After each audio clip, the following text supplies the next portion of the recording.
G'day everyone, welcome back to another weekly tipping video on the channel. I'm going to be going over my tips for round 19 of the 2025 AFL season. Feel free to leave a like and subscribe if you do going to enjoy today's video. And let's begin. First off though, let's have a quick look on how it went from the previous round, that being round 18. I got myself a 6 out of 9. I'll definitely take that, to be honest, considering there were a lot of 50-50 and tricky tip games. Did go with Brisbane over Carlton, the Pies over the Suns. This was a really good contest. Gold Coast fair play if you did tip them. They got a huge win over the first place team.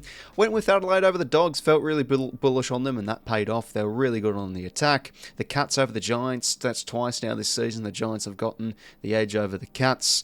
Did go with Essendon over the Tigers. Jeez, this was an ordinary game, but fair play to Richmond with the young team they've got. Essendon continue to pile up injuries, unfortunately, though. Fremantle over Hawthorn, a good bounce back and a really good final quarter. Their final quarters have been great, Freo. Melbourne over North Melbourne. The Swans, a bit of a narrow escape against the Saints. And Port Adelaide, geez, they were scared a bit by gallant West Coast Eagles outfit, but ran away with it in the fourth term and got that tip correct to get a 6 out of 9. I'll have a quick look now at my tipping competition leaderboard update. There were two people that got themselves a full 9 out of 9 score. Kev's Magpies and Clive Lawrence. Well done to you two, especially in such a tough round for tipping. And as for who is leading my competition, it is Tom Mac 89 with a 4-point advantage, a total score of 141. We'll now begin with the tips for round 19. We start on the Thursday night, Essendon taking on the Giants at Marvel Stadium. There's been a lot of noise about how on earth is Essendon getting another primetime game. That's just the fixturing for her. It's been been fairly questionable this year when you want to point out the negatives of the AFL season 2025. But they take on the Giants where they're humming at the minute. They've picked up 4 wins in a row now. And after that, really shock loss against Port Adelaide where they just didn't look like themselves. They've really now started to get their game going, a lot more confidence on how they're moving with the pill and facing an Essendon side who just continues to rack up injuries. I think 𝐓𝐿𝐼𝐻𝐿𝐼𝐻 going to be out for this game. Setterfield's going to be out. Such a shame with Nick Martin. Doing ACL at such probably the worst point of the season when the years are already done and you can't make finals. All the best to him, but yeah, just so many injuries at the minute for Essendon. I think they'll be competitive and they should be able to push GWS maybe to start off the game, but I just think with how the Giants are playing in the middle, there's just so much cohesion on how they're moving the ball. Hogan's going to be out for this game, but Cabman had a huge second half and he's just really building as the season's getting on. Midfield's been in good form. They smacked the Cats last week in the clearance game and they've been really good the last few weeks off the turnover defending it and also with ball in hand. So it's a pretty straightforward tip for me here. With the circumstances, I'll be going with the Giants in this one and they should win well by 45 points. Friday night footy now, we have the Lions taking on the Western Bulldogs at the Gabba. This one's a really intriguing matchup because the Lions have been gettable throughout the season, but considering where we're at this point of the year, you don't usually see top 4 teams dropping games here, but the Dogs could definitely pinch this one. However, there's questions on them. They haven't been good enough against those top 8 sides, and it was another letdown against the Crows. They just really can't defend ball movement against some good sides. That has been proof in the pudding this season. The Crows just absolutely blitzed them off the transition, and they were getting caught out the back far too many times. Thought also it was one of the weaker pressure games of the season. A lot of missed tackles, and they just looked fairly flat. So they're going to have to come in all guns blazing against Brisbane and really try and get a bit of their good ball movement going here. But Brisbane, they're now starting to hit some good form, just like we said about the Giants before. 3 wins in a row. A quality win it was over the Blues last week. Not only what they did on the outside, but I thought their pressure, especially in the forward 50, blitzed the Blues and just gave them no time with ball in hand. Were just electric off the turnover. If the Dogs are any chance, I think not only that they'll have to win the midfield battle and use it well, but they just have to defend a lot better. Against some sides, they can defend corridor really well, so just don't allow Brisbane to get those easy outs. I think they're definitely capable of pulling a bit of an upset here, and I reckon this game will be a shootout, but Brisbane, I just think probably have a bit too much more class with how they move it. Still have questions on the Dogs on how they fare against those top sides. Probably due a scalp against a top 8 side, but I think at home with Brisbane, I'll go the safe tip here. So Lions to knock off the Dogs here. Yeah, a bit of a shootout. I reckon this will be a good game, but Brisbane will win this one by 14. For the Saturday games now, first one up, we do have Hawthorn taking on Port Adelaide at 𝐬𝐻𝐻 Stadium. Port do have the wood over the Hawks, as we all do know, with what happened at semi-final last year, but both games are at the Adelaide Oval. This one down in Tassie, I think it will be a lot more different atmosphere-wise, and we always know Hawthorn have a very good record down in Launceston, and there is a bit of carnage for Port Adelaide injury-wise. 𝐵𝗹𝗶𝗹's out, as we all know. 𝘵𝐼𝐻𝐿𝐼𝐻 still out, I'm pretty sure, and then you've got Rosie out, and Jackson and Francis could be out for the rest of the season. So, yeah, geez, some really big, important outs for Port Adelaide. It's hard to see them really get up here, but look, Port Adelaide against the grain can always shock you.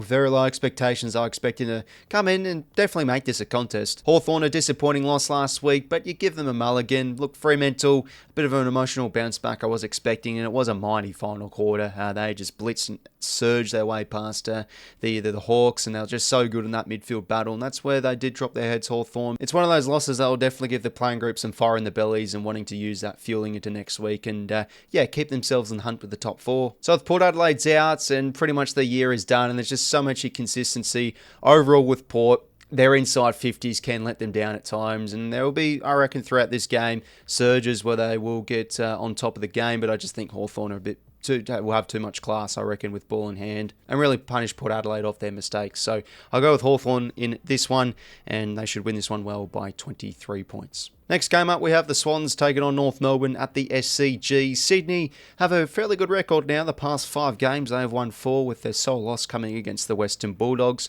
But to be fair, last week's win, I thought they were, for the majority, outplayed by St Kilda. But it was a fantastic response after halftime. It was a horror second quarter. They were just flustered under the Saints' elite pressure, but they really turned things around, got on top of the contest, and had some really nice ball movement late, and just won that simply pure arm wrestle against St Kilda. So they'll definitely give the playing group some gumption and definitely some confidence as they face North Melbourne, who are coming off another just same old loss, really. They've been gallant in the first half, so throughout patches, but then they just have a really poor fourth quarter, and that's what we saw again against Melbourne, where they just kicked away. Early on in that game, they were definitely in a position to really run away with it. I thought their conversion and their inside 50 is what let them down. They've got to bring the pressure in the midfield. Parker against his former side, will he bring a bit of aggression? Pretty sure 𝐼𝐻𝐿𝐿 𝐎𝐿𝐿 will come back into this game for concussion, so one of their best centre clearance players. There's been games in the past where North Melbourne really give Sydney a run for their money, and I think where it's done is definitely in that midfield. So could they really dominate the Swans in the clearance game? But that's where Sydney have improved this season. I reckon North will make this a bit of a contest, but ultimately, though, there's still questions on them defensively, and I think the Swannies, with how they're going in the minute, 4 out of their last 5, back at home in the SCG as well, they've really recalibrated with how they've moved the ball since they've gotten their players back in for the most part, since that Richmond game, really. So I'll be backing in the Swans here. I think they'll be too good on the outside, and kick I think a fairly big score against North Melbourne here. So I'll go Sydney in this one. But North Melbourne make this a bit of a contest, but the Swans run away with it and win this one by 25 points. For the Saturday night games now, first one up, we do have Melbourne taking on the Blues at the MCG. This one's a really tricky one to tip, because when the D's were one of the competition's best, they did struggle against Carlton at times. And the Blues, though, when you look at them now, are they going to pick up a win for the rest of the season? You look at their remaining fixtures and you think, Christ, they could seriously go for the rest of the season without a win, and that's just so hard to believe. There's always scalps in AFL footy, and they're due for a turnaround soon, but you watch them against Brisbane, you think, geez, they're looking quite far off it at the minute. There's just unforced errors, fundamentals, fumbles, poor kicks, and etc., and taking on the corridor when it isn't there. But I guess a positive is when you look at the inside numbers, they usually are winning the contested ball each week, but just what they're doing with it's what's really letting them down. But to be fair, both teams inside 50 years this year has been one of their biggest negatives when you look at Carlton and Melbourne. But I feel like when you look at the D's in comparison to the Blues, they're starting to get a bit more, a bit of form in that forward line. Fritsch was very good last week. 𝐓𝐿𝐿, what on earth's his form been? He's kicked, 15 plus goals in 4 games. They're definitely finding some more outlets in that forward half now, the D's. I just can't back in the Blues at the moment with what I'm watching. To be fair, they've played some good opponents the last few weeks, so a weaker opposition here. I think this one will be close, but I just think the D's, they're side in the better form, so I'll back them in here. So I'll go the D's in this one. Feel like they're linking a bit more better going inside 50 and have some plays in form, especially in that forward half. So Melbourne to win a close game here by 7 points. Then the other Saturday night game, we have West Coast taking on Richmond at Optus Stadium. A chance for West Coast to get some revenge after the Tigers pipped them at the G when they first played earlier this season, and potentially get their second win of the season. But West Coast lost last week. Richmond won last week, but both teams I thought had some gallant performances. Richmond arguably played one of the worst games of the season, where both teams just really struggled to move it with much efficiency. But they'll definitely take that no matter what. Those wins are so important for a young team. And West Coast for 3 quarters, they looked really good. As we've been saying, I feel like West Coast have been a lot more of a better team off the turnover and moving it a lot better the last 8 weeks or so now, and that's what we saw. Taj Houghton really impressed for the Tigers on his debut. There's just moments where he had some clever knock-ons or some good disposals where you think, this guy really belongs. Probably one of Richmond's better defensive performances, I thought, last week as well. Tyler Young and Ben Miller had some super games down back. 𝐼𝐿𝐼𝐿𝐼 had a really good game in the ruck as well. And there's been surges this season where when Richmond really bring up their pressure, they can be a tough nut to crack at times. But heading over to the West, I think probably it's going to be a bridge too far for a fairly young team. West Coast, they're the bottom-ranked team. They've only won one game for the season. But when you look at their record at home against some of those bottom 7-odd teams, like Essendon only won by under a kick, I think it was. They beat the Saints. Even they pushed some tougher teams like the Cats, for example, for 3 quarters. Surely they are due for their second win of the season. So because it's at home in West Coast, I was impressed with how they played last week against Port Adelaide. Tough venue, tough opponent.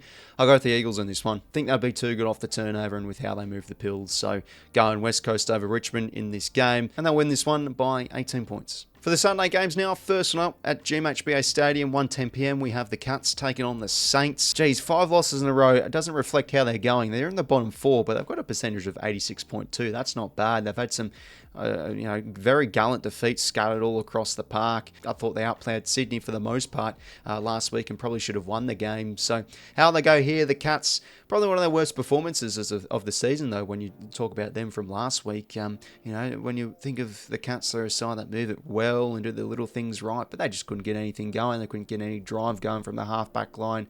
The Giants' pressure just totally outdid them, and they were killed off the turnovers. So it's a chance for Geelong to bounce back. Usually when the Cats have those poor games, they don't usually play 2 bad games in a row here and have a great record at the Saints at this venue. I know the Saints can push the Cats for some weird reason at Marvel, and that's done really off their pressure. And look, the Saints' pressure was outstanding against Sydney. So if they can sustain that for 4 quarters, and look what the Giants did to them in the pressure side of things, well, this could be a tough game for the Cats, and the Saints could really push them. Do I have the confidence though? I'm backing in St Kilda. They are due for a win, but given the opponent, and they were pretty poor last week, and as I say, they usually do bounce back pretty well, the Cats, especially at home. I just think the Cats will have too much quality and outdo the Saints with their transition games. So go with Geelong in this one, and they should win this one. And I think a scrappy game. We'll go the Cats in this one by 16. Next Sunday game, we have Collingwood taking on Fremantle at the MCG. It's a big test here for the Dockers. They have been in some very good form, 4 out of the last 5 in a winnable game against the Swans that they did drop. But just a real hardy last term against the Hawks. And as we've been saying with Fremantle for quite a while now, they've been great in these crunch time moments and these close quarters, and they just really find a way to surge and get on top of games. Thought their midfield work was outstanding in the final quarter. Brayshaw had an excellent game. 𝐓𝐿𝐼𝐴 probably one of the best on ground. Some of his just little things he did in his pressure acts were just huge for that win. So it's a tough venue, the MCG, especially against the Pies for the Dockers, no doubt. Collingwood, though, off the back of a loss, but not really much shame in that. They were due for a loss, and look, Gold Coast probably was treating that game as one of their grand finals, really, and as bad as they played up till half-time, they almost still pinched the game, and look, if you're a Pies supporter, you'd be pretty content and expecting a bit of a bounce back here. Overall, Collingwood are the best defensive team in the competition, and their forward half press, when that gets on, it's very, very dangerous, and as we have said with Fremantle, when sides really bring elite pressure, their ball movement can really dissolve and get a bit timid. Pies have a very good record here against Fremantle at this venue as well. In my opinion, their pressure will be too good for Fremantle and will really stifle their ball movement, and defensively will really keep the Dockers at bay in my eyes. So Collingwood to win this game, but Fremantle push them, but the Pies should be too good in this contest, and we'll go Collingwood here by 20. Final game of the round, we do have the Crows taking on the Suns at the Adelaide Oval. The Crows, what a win it was last week against the Western Bulldogs. They're just a real well-balanced team in the minutes. Not only are they looking great offensively and all their targets up forward, but just defensively as the season has gone on, they just continue to build into this really well-worked back six, a well-oiled machine at the moment, the Crows, and geez, was their ball moving good, and just how they were able to outdo the Dogs in transition, got them out the back multiple times. They're in great nick at the minute, the Crows, and could potentially push for a top 4 position or even a top 2 with how their season does pan out. But the Suns here, let's not discredit them. What a win it was against the Pies. Just a real Damien Hardwick style first half. Totally just out-hunted the Pies at ground level in that first half, and they did fade out, turned into a bit of a stalemate, but they were challenged, and at one rate, they could have lost that game by a couple of goals against the Pies, but they got back on top of the clearances, and Nora Anderson with that awesome goal, they kicked 2 in a row and they won the game. So, tricky one here for the Suns. I just think Adelaide's such a tough test. If this was over on the Gold Coast, you give the Suns a bit more of a chance here. Can they have another performance where their midfield really gets it done? Because I think Gold Coast, when they really bring that strong inside game, they are a tough team to beat. You know, Bailey Humphrey as well, crashing through packs, but 𝐼𝐞𝐞 𝐎𝐿𝐼, one of their best players this season, he's going to be out for a few weeks. That's a huge out. Just he's that guy on linking up and connecting between the midfield and forward 50 this year. So that's definitely a big out. I think the Suns can make this a contest, but Adelaide's hard to go against them. Watch out for the Suns. They are also a very good team off the turnover and can lock it really well in their forward half. But yeah, Adelaide, I'll back in the safe tip here with the Crows and should be too good offensively. We'll go the Crows in this one by, close margin. We'll go Adelaide by 9 points. So overall there are my tips for round 19 of the 2025 AFL season. Let me know your tips down below in the comments section. Are you going to be going with any upsets? Always love to hear your people's opinions. And that's pretty much it from me, everybody. Take care, and until next time, I'll talk to you later. See you later, fellas.